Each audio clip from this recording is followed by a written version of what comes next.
Bangkok'a gelen her yolcu, şehre gelir gelmez hissedilen yoğun ve nemli sıcak havayla karşı karşıya kalır.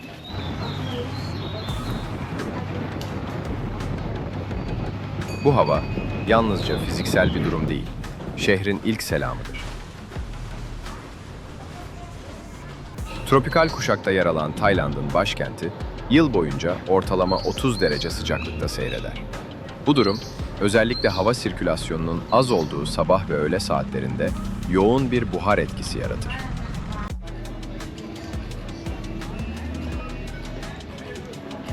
Nem oranı %70'in altına pek düşmez. Bu yüzden ilk temas, Bangkok'un doğrudanlığı ile ilgilidir. İklim seni sakince değil, hızlıca kabul eder. Bu yüzden şehre ayak basar basmaz, vücut terlemeye başlar, elbiseler ağırlaşır, gözlükler buğulanır. Bangkok seni önce bedeninle sınar. Ve bu sınama hem zorluk hem bağ kurma fırsatıdır. Bangkok iklimi muson etkisi altındadır. Mayıs ve Ekim ayları arasında muson yağmurları görülürken, Kasım ve Şubat arasında daha serin ve kuru bir sezon yaşanır. Ancak serin kelimesi burada görecelidir. Çünkü geceleri dahi sıcaklık genellikle 25 derecenin altına düşmez. Bu nemli sıcaklık, kentin mimarisinden gündelik yaşam alışkanlıklarına kadar pek çok unsuru belirler.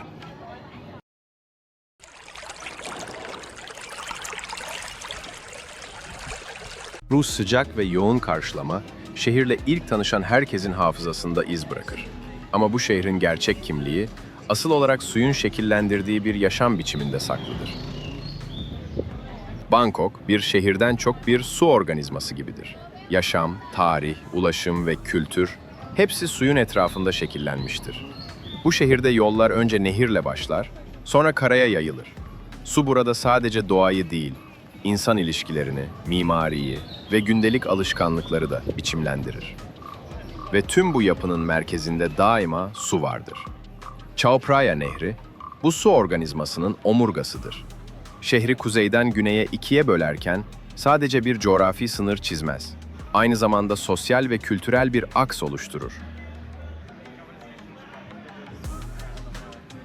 Tayland'ın merkezinden başlayarak 372 kilometre boyunca akan bu nehir, Bangkok'un kuruluşunu, gelişmesini ve modernleşmesini belirleyen ana güç olmuştur.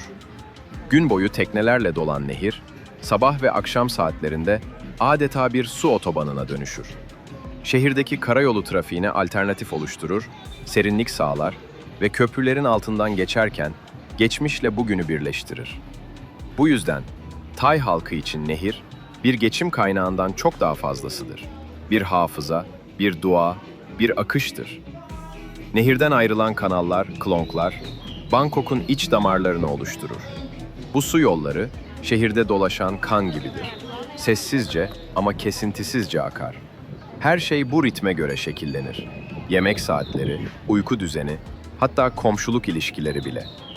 Vücudu saran nem, sabah duşunun ardından bile geçmeyen bir sıcaklık yaratır. İnsanlar buna karşı gölgeli alanlar, vantilatörlü dükkanlar ve bol sıvı tüketimiyle karşılık verir. Ve sonra ani yağmurlar gelir. Sıcak havanın üstüne hızlı bir serinlik indirir. Şehri birkaç dakikalığına durdurur. Ancak kimse panik yapmaz. Şemsiye açılır, ayakkabı çıkarılır, yürüyüş devam eder. Bu doğa olayları, Tay insanının yaşamla kurduğu doğal uzlaşının bir parçasıdır. Bangkok, tropik bir kenttir ama beton bir çöle dönüşmez.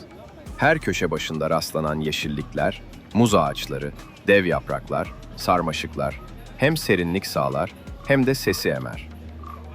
Bu şehirde bitkiler mikro iklim yaratıcılarıdır. Doğanın şehirle kurduğu bu sessiz anlaşma burasının yaşanabilirliğini belirler. Ve şehir, yeşile sadece izin vermez, ondan öğrenir. Bangkok'un gökyüzü çoğu zaman bulutludur. Özellikle öğle saatlerinde oluşan kalın bulut tabakaları şehre baskı gibi iner. Güneşi kapatır ama onu unutturmaz. Bu bulutlar kimi zaman bir tehdit gibi, kimi zaman bir koruyucu gibi görünür. Tropikal kuşakta gökyüzü dinamik bir oyun alanıdır. Güneşin ağırlığını azaltan, yeri geldiğinde ani bir yağmuru başlatan bu gri örtü, Bangkok'a görsel bir derinlik de kazandırır. Terleyen bedenler, mendiller, şapkalar, termoslar. Her biri Bangkok'un iklimine karşı geliştirilmiş küçük savunma sistemleridir. Ve bu savunmalar şehirle uzlaşının göstergesidir. Bangkok, kendi doğasına aykırı olanı tolere etmez. Ziyaretçiden uyum bekler. Ve zamanın izi, demir pası. Nemle birleşen oksijenin kimyasal süreci burada hız kazanır. Pas, bu şehrin görünmeyen tarihidir. Şehrin modernliğiyle birlikte yaşlanan bir hikayedir. O paslı yüzeyler yalnızca eskiliği temsil etmez, direnci de gösterir. Bangkok'ta parlak çeliğin yanında zamanla kızarmış bir korkuluk durabilir. Çünkü bu şehirde yenilik eskiyle birlikte var olur. Bangkok insanı genellikle güler yüzlü, sade ve yardımseverdir. Yüz ifadelerinde doğrudanlık ve bir tür serinlik hakimdir. Tay kültüründe tartışmadan kaçınmak, iletişimde temel ilkelerden biridir. Bu da şehirdeki insanlarla kurulan temasın daha yumuşak ve saygılı olmasını sağlar. Tay halkı genellikle net konuşur. İnsanlar yardım etmeye istekli ve yönlendirme konusunda açıklayıcıdır. Bu iletişim biçimi Bangkok'un çok sesli yapısında bir tür sessizlik yaratır.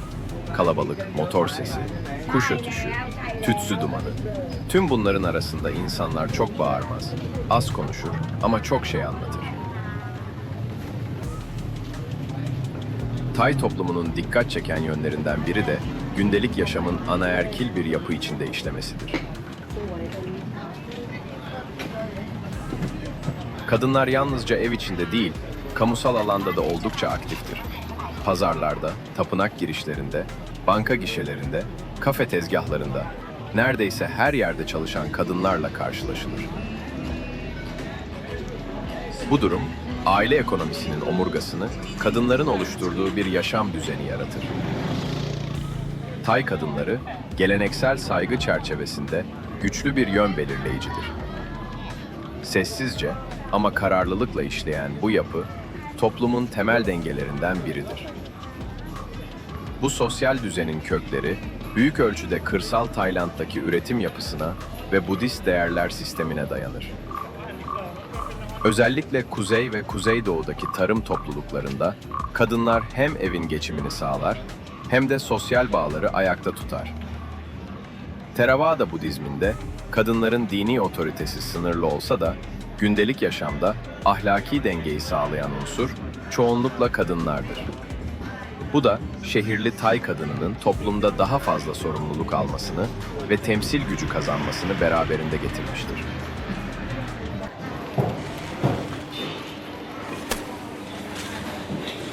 Tayland'da evde yemek yapmak yaygın bir alışkanlık değildir. Bunun arkasında hem kültürel hem de iklimsel nedenler yatar. Tropikal sıcaklık, iç mekanda uzun süre ateş yakmayı neredeyse imkansız hale getirir. Geleneksel Tay evlerinde bu yüzden mutfak genellikle açık hava bölgesindedir. Hatta çoğu modern apartman dairesinde hiç mutfak bulunmaz. Yemek hazırlamak, terlemek, yangın riski almak ve evin içini bunaltmak demektir. Bu nedenle sokakta yemek yemek veya dışarıdan almak yalnızca pratik olmakla kalmaz, aynı zamanda tarihsel olarak da mantıklıdır. Tay toplumunda yemek, bireysel bir hazırlıktan çok kamusal bir paylaşım kültürüdür. İnsanlar sabahları işe ya da okula gitmeden önce sokakta kahvaltısını yapar, akşam yemeğini ise iş çıkışında sokak tezgahlarından alır.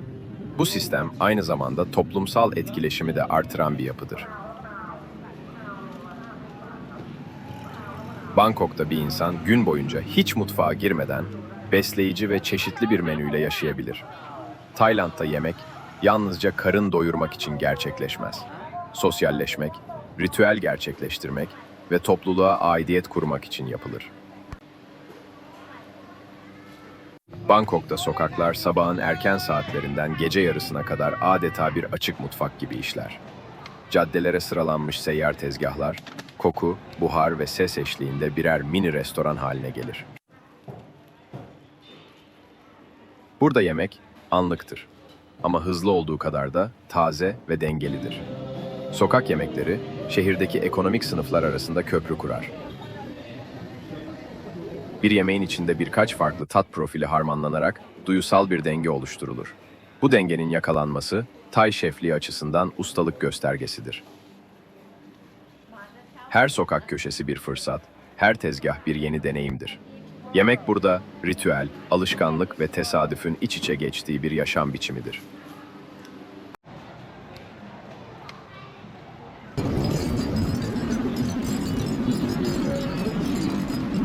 Bu şehrin sokaklarında, tapınaklarında ve hatta en modern binaların köşelerinde bile göze çarpan minik yapılar vardır. İlk bakışta dekoratif sanılabilir ama aslında bu yapılar Spirit House yani sunaktır. Budizmin Tay halkının inanç yapısındaki güçlü etkisi kadar animist geleneklerin kalıcılığı da bu sunaklarda görünür hale gelir. Her sunağın bir amacı vardır. O mekanda yaşayan ruhları onurlandırmak, onları memnun etmek ve böylece huzuru sürdürmek. Sunaklar genellikle yükseltilmiş bir zemin üzerine konur ve minyatür bir ev ya da tapınak biçimindedir. İçlerinde tütsüler, taze çiçekler, meyveler, renkli içecekler ve zaman zaman oyuncak figürler bulunur. Bu sunaklar, görünmeyenle görünenin barış içinde var olması için kurulur. Tay kültüründe bir mekana girerken önce o alanın ruhuyla anlaşmak, izin almak ve saygı göstermek esastır. Bu nedenle sadece tapınaklarda değil, ülkenin en ıssız bir köy evinde bile vardır. Bu geleneğin kökeni, Tayland'ın Budizm'den önceki animist ve yerel ruh inançlarına dayanır. Mekanların, ağaçların, dağların, hatta köprülerin ruhu olduğuna inanılır. Budizm bu topraklara geldiğinde bu inançları bastırmak yerine onlarla birlikte var oldu. Bugün sunaklar hem Theravada Budizminin karma ve merhamet anlayışını hem de halkın günlük yaşam içindeki doğa ile uyumlu olma çabasını temsil eder. Dolayısıyla sunaklar kültürel sürekliliğin sembolleridir. Sosyolojik açıdan sunaklar toplumsal düzenin bir parçasıdır. Her gün sunaklara adak adayan, tütsü yakan, çiçek yerleştiren insanlar, görünürde bireysel bir ritüel yapıyor gibi görünse de, aslında bu, sosyal olarak kabul görmenin ve ait olmanın bir göstergesidir. Ruhun yerleşeceği alanın dengesiz veya uygunsuz olması, o evin ya da iş yerinin şanssızlıkla karşılaşmasına neden olabilir. Bu yüzden bazı durumlarda yer belirleme işlemi özel bir törenle gerçekleştirilir. Sunağın yüksekliği de önemlidir. Ruhlar her zaman baş üstünde olmalıdır. Bu yüzden yerden yüksek platformlar tercih edilir. Böylece ruhlara yukarıdan değil, aşağıdan bakılır. Her sunak aslında bir anlaşmadır. Mekanın görünmeyen sahipleriyle kurulan barışçıl bir sözleşme. Onlara düzenli olarak adak sunmak, ev ya da dükkan sakinlerinin iyi şans ve koruma altında kalmasını sağlar. Sunağın ihmal edilmesi, yani yemeklerin bayatlaması ya da hediyelerin eksik kalması, ruhun kırıldığını gösterir ve uğursuzluk getirebilir. Bu yüzden Tayland'da yeni bir ev satın alırken veya iş açarken özel bir sunak töreni düzenlemek adettendir. Tüm bu ritüel, ruhla kurulan gönül alma sürecidir. Hatta insanlar dua ederken ruhlarla adeta pazarlık yapar ve bu sözler gerçekten tutulur. Çünkü Tayland'da görünmeyenle yapılan anlaşmalar en az resmi sözleşmeler kadar ciddiye alınır.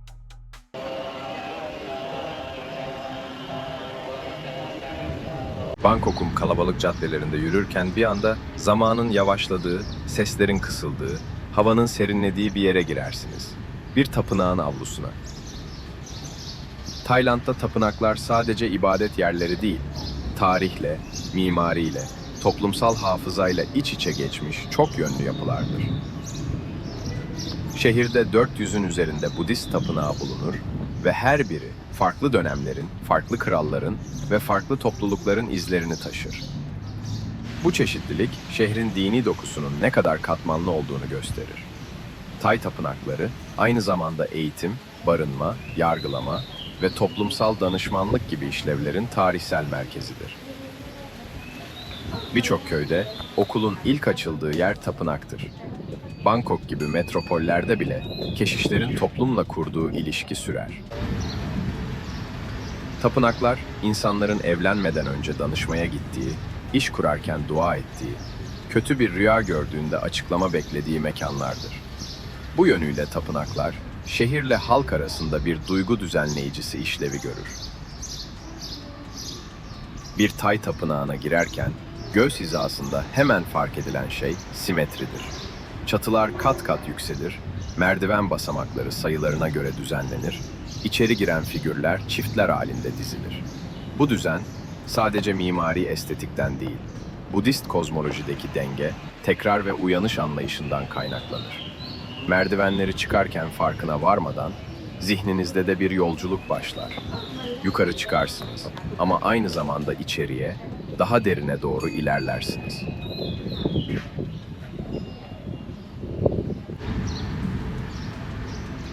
Tapınakların yapımında kullanılan malzemeler bile birer mesaj taşır.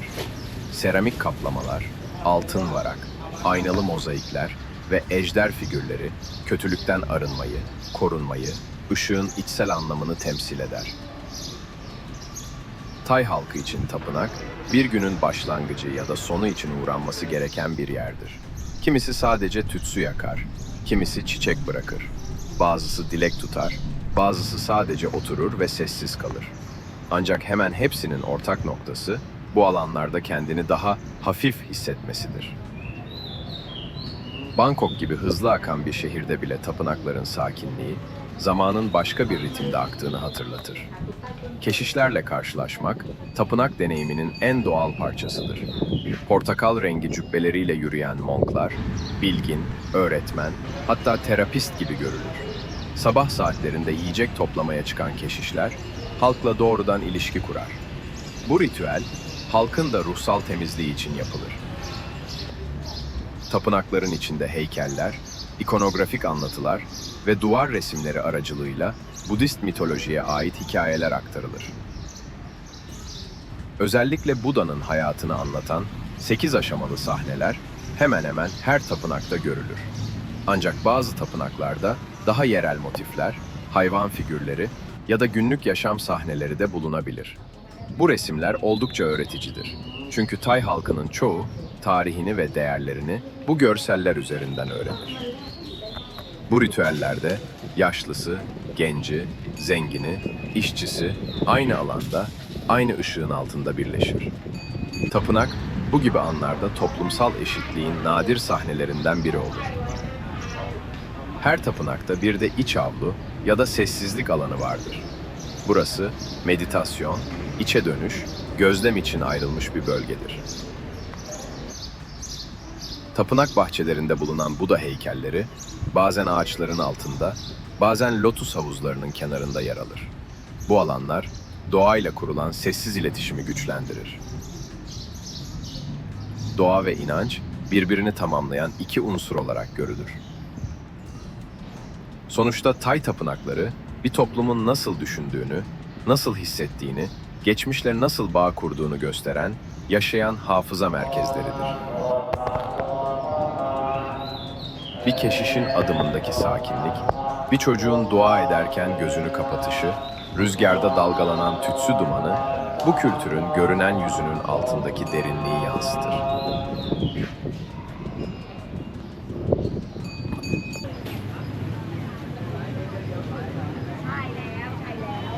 Bangkok'un ilk adası, Rattanakosin. Bu toprak parçası sadece coğrafi değil, tarihi ve kültürel bir adadır. Tay Krallığı'nın 1782'de yeni başkentini kurduğu, kraliyet saraylarının, tapınakların, bakanlıkların inşa edildiği yer. Chao Phraya Nehri'nin kolları arasında, insan eliyle açılmış kanallarla şekillendirilmiş bir düzen. Bugün bakıldığında, bu bölge hala şehrin kalbidir. Hem krallığın hem halkın nabzı burada atar. Tüm şehir büyüyüp değişse de burada zaman başka bir ritimde akar. Ziyaretçiler için bu bölge genellikle ilk duraktır. Çünkü şehirle tanışmak için en doğru yer burasıdır. Fakat ilk kez gelen biri için bu yoğunluk bazen yorucu olabilir. Kalabalık, sıcaklık, karmaşa. Ancak birkaç saatlik gözlemle bu karmaşanın aslında kendi içinde bir düzene sahip olduğu fark edilir.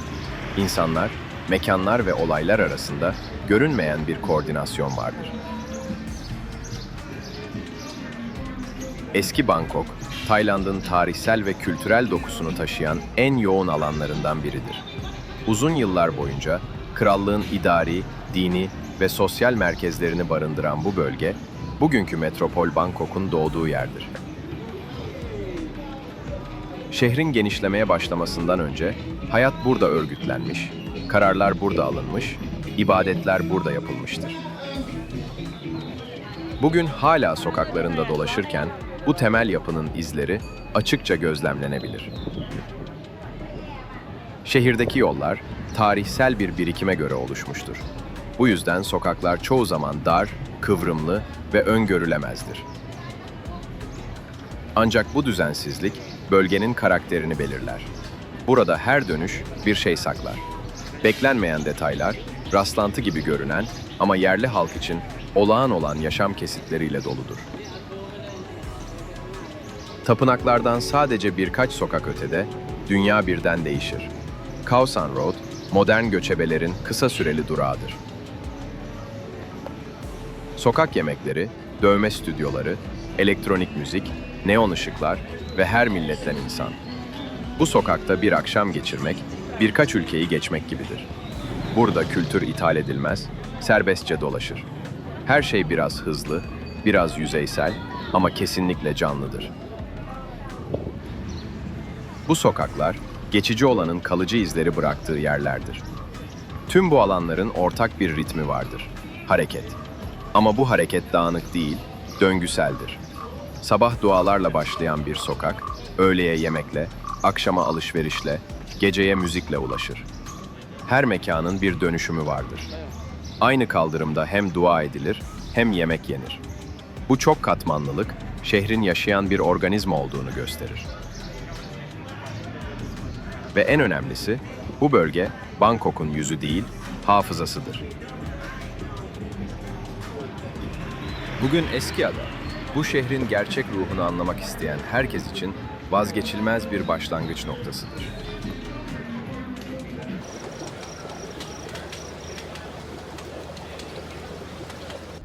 Bangkok'un estetik yapısı, simetri ile asimetri arasında kurulu, dinamik bir dengeye sahiptir.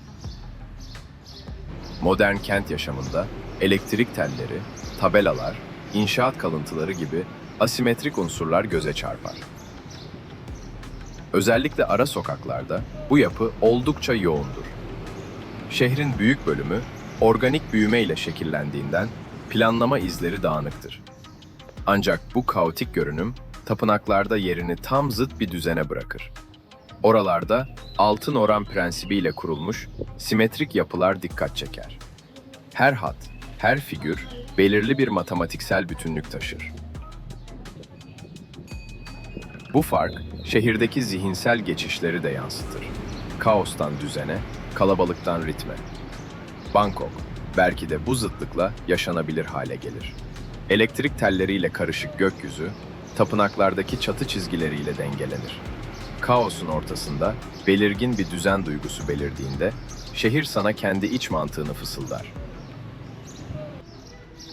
Bu asimetrik yapı aynı zamanda sosyolojik bir işaret taşır. Bangkok sokaklarında görülen karmaşık elektrik telleri aslında Tay halkının bireysel çözüm odaklı yaklaşımının bir yansımasıdır.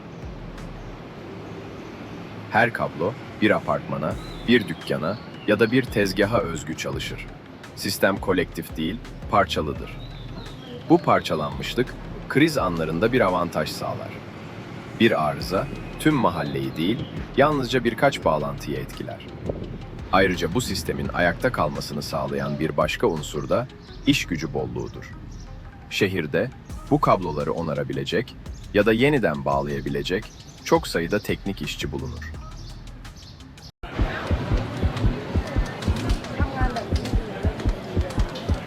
Chinatown, Bangkok'un batısında yer alır ve 200 yılı aşkın süredir Çin kökenli Taylandlıların ticaret merkezi olarak işlev görür. Ana caddesi, Yaowarat Road'dur. Altın dükkanları, geleneksel Çin eczaneleri, deniz ürünleri satıcıları ve tekstil mağazaları bölgeye hakimdir. Yerleşim planı sıkışıktır. Dar sokaklarda hem tezgahlar, hem motosikletler, hem de yayalar aynı anda hareket halindedir. Bangkok'ta güneş battıktan sonra Chinatown başka bir forma bürünür. Yaowarat Caddesi boyunca gündüz açık olan dükkanların kepenkleri inerken sokak yemek tezgahları kurulur. Motor sesleri azalmaz ancak koku değişir. Kızarmış deniz ürünleri, wok tavasında dönen erişteler, durmadan kaynayan kemik suyu kazanları. Caddenin iki tarafı da ışıklı tabelalarla aydınlanır. Çoğu kırmızı, bazıları altın renkte. Bu görsel yoğunluk, bölgenin ticari kimliğini gecede de sürdüğünü gösterir. Chinatown geceleri hem turistik hem yerel kullanıma açıktır. Yerli halk, özellikle gece vardiyasından çıkanlar veya sıcak havada gündüzü tercih etmeyenler bu bölgeyi gece saatlerinde ziyaret eder. Tezgahlar genellikle gece 11'e kadar açıktır. Bazıları ise sabaha kadar hizmet verir. Sokakta yürürken dil değişir.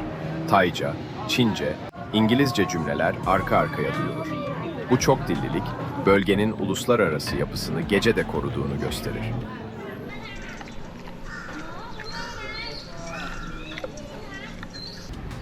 Bangkok'ta kuş sesleri, gündelik ses manzarasının önemli bir parçasıdır. Özellikle sabah ve akşam saatlerinde tropikal kuş türlerinin ötüşleri oldukça baskındır. Tayland'da 1000'e yakın kuş türü kayıt altına alınmıştır ve bunların önemli bir bölümü Bangkok'un kentsel çevresinde gözlemlenebilir. Sadece görsel olarak değil, işitsel olarak da şehirle kurulan bağın bir parçası haline gelirler.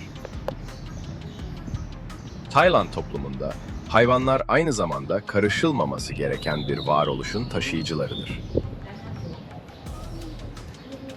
Budist öğreti, her canlının bir geçmişten geldiğini ve bir sonraki hayata doğru ilerlediğini varsayar. Bu nedenle fiziksel kusurları, eksiklikleri ya da hastalıkları olan hayvanlar dahi değerli kabul edilir. Bir tapınak bahçesinde karşılaşılan kör bir domuz, bu anlayışın sessiz ama güçlü bir sembolüdür. Gözleri olmayan, hareketi yavaş ama hala beslenen, hala korunan bir canlı. Bu görüntü Tay toplumunun yalnızca güçlüye değil, korunmasız olana da alan açtığını gösterir.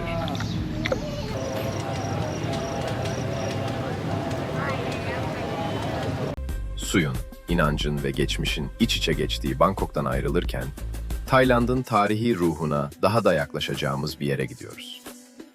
Sıradaki durağımız, bir zamanların kraliyet merkezi, tapınakların başkenti, Ayutthaya.